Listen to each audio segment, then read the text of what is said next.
In today's video, I'm going to teach you how to change account name or password when can't sign into Steam. Before we begin, a quick clarification: your Steam account name is permanent and can't be changed through recovery. What you can do here is recover access to your account and reset your password. If you're thinking of your display name, that can be updated later from your profile once you're back in. Start by heading to the Steam login page, either in the desktop client or in a web browser. Under the Sign In fields, click the option that says, Help, I Can't Sign In. This opens Steam's official recovery flow.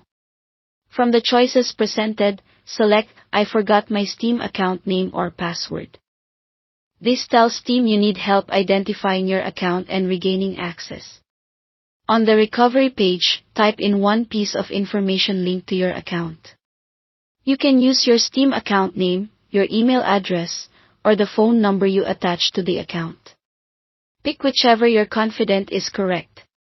Next, complete the reCAPTCHA so Steam knows you're a real person, and submit the form.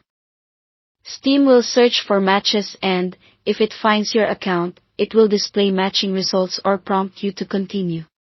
You'll then choose how to receive a verification, either a code or a secure recovery link sent to your email or via SMS, depending on what's attached to your account.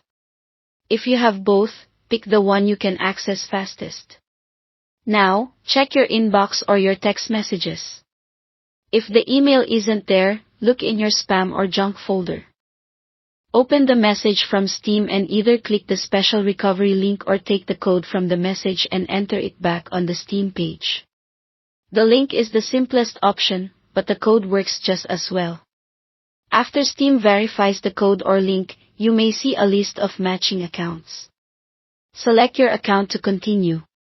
You'll reach the password reset screen. Click Reset My Password, then create a new strong password and type it twice to confirm.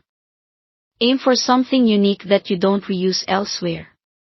A combination of length, mixed character types, and a phrase you can remember works well, and a password manager can help you store it securely. Finally, confirm the change to complete the reset. Once you're done, sign in with your new password. That's it, you've successfully recovered access and changed your password. Thanks for watching.